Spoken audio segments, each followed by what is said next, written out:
एक बड़े नगर के साधारण मोहल्ले में लाखों लोगों के बीच एक सुखी गृहस्थी परिवार था। पति बनवारी लाल एक कारखाने में कर्मचारी था। उसे इतना वेतन मिल जाता था कि वह अपनी पत्नी तथा बच्चों के साथ सुख से दिन गुजार रहा था। उसकी पत्नी सुशीला भी धार्मिक और अच्छे स्वभाव की महिला थी। घर गृहस्थी के कामों को वह अपने आप मेहनत व सफाई से स्वयं किया करती थी। घर भी साफ सुथरा रखती और बच्चों का भी भली प्रकार से पालन पोषण करती थी। अपने घर का काम काज निपटाकर सुशीला रोजाना श्री लक्ष्मी नारायण जी के मंदिर में जाती थी। मंदिर बहुत बड़ा था जिसमें हजारों व्यक्ति प्रतिदिन दर्शन व पूजा करने आते थे। सुशीला भी वहां पर भजन कीर्तन करने में, मूर्तियों का श्रृंगार करने में, मंदिर में किसी भी तरह का काम हो उसमें बड़े उत्साह से हिस्सा लेती थी, जिससे वहां पर आने जाने वाले सभी स्त्री पुरुष उसे जानते थे। सुशीला भी नियमित मंदिर जाने वाली और इतने अच्छे स्वभाव की थी कि जिस दिन वह मंदिर न पहुंचती तो सब लोग उसके न आने का कारण पूछे बिना नहीं रहते थे। मंदिर की सेवा तथा बच्चों की जरूरत को देखते हुए सुशीला ने सिलाई कढ़ाई करके भी कुछ आमदनी कर ली थी। उसकी बड़ी इच्छा थी कि वह अपनी आय से धीरे धीरे धन इकट्ठा करके एक छोटा सा मकान बना ले, परंतु कई बार मनुष्य जो चाहता है भाग्य उसके विपरीत चलता है। हुआ यह कि सुशीला के पति ने जब देखा कि उसकी पत्नी की आमदनी से घर चलने लगा है तो वह जल्दी रुपया इकट्ठा करने के उद्देश्य से लाठी सट्टा जुआ आदि के कामों में आकर्षित हो गया। इन बुरे कामों में लगने से उसकी अपनी तनख्वाह और पूंजी भी समाप्त होती चली गई। एक दिन ऐसा आ गया कि उसकी इस बुरी लत में सबकी सब आमदनी भी नष्ट हो गई और वह कर्ज के बोझ तले दब गया। इधर सुशीला दुखी मन से रात दिन भगवान से यही प्रार्थना करती थी कि उसके पति को बुरे कामों से हटाओ, इसकी बुद्धि ठीक करो, फिर से मुझे इतना साधन दो कि मैं पति और छोटे बच्चों का पालन कर सकूं। इस असहाय दुख में सुशीला प्रभु भक्ति में ज्यादा से ज्यादा समय बिताने लगी। अचानक एक दोपहर उसके घर पर किसी ने दस्तक दी तो सुशीला सोच में पड़ गई, मुझ गरीब के घर इस वक्त कौन आया होगा। फिर भी उसने उठकर द्वार खोला तो सामने एक माजी खड़ी थी। वह बड़ी उम्र की थी और उनके मुख मंडल पर तेज था। उनको देखते ही सुशीला के मन में शांति का अनुभव हुआ। सुशीला बहुत खुश हुई और आदर से माजी को अंदर ले आई और सकुचाते हुए टूटे से मोड़े पर बिठाया। माजी ने पूछा, क्यों सुशीला, मुझे पहचाना नहीं क्या?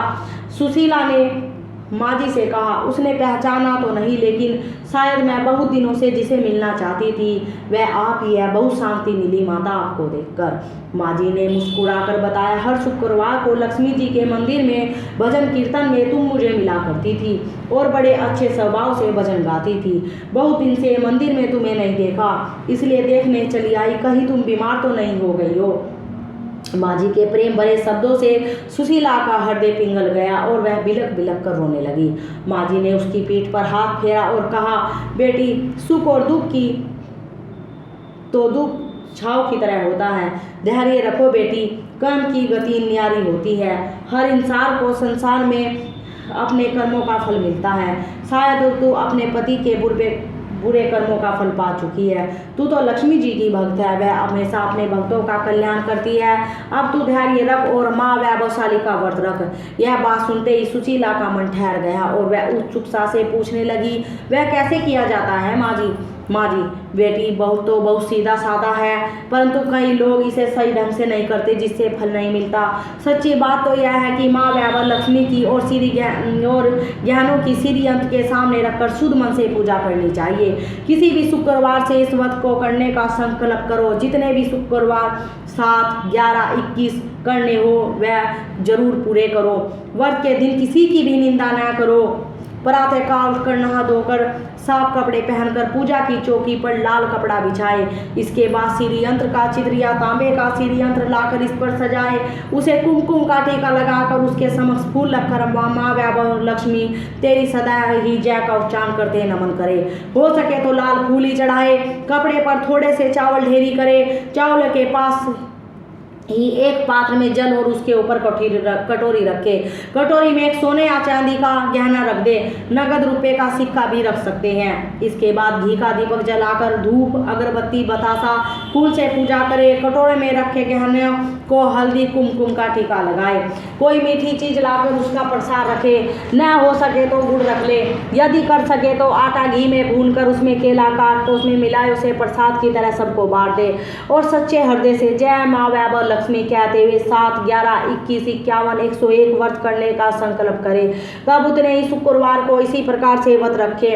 प्रत्येक व्रत की शाम को कटोरी में रखा गहना या रुपया संभाल ले। थोड़ा सा प्रसाद स्वयं भी ले और माँ वैभव लक्ष्मी को याद करते हुए अपने मुंह में डाले। कलश या पात्र के जल को तुलसी की क्यारी में अथवा पौधों में डालकर चावलों को पक्षियों के लिए डाले। यदि तब पक्षियों का समय न रहे तो अगले दिन सुबह डाल दे।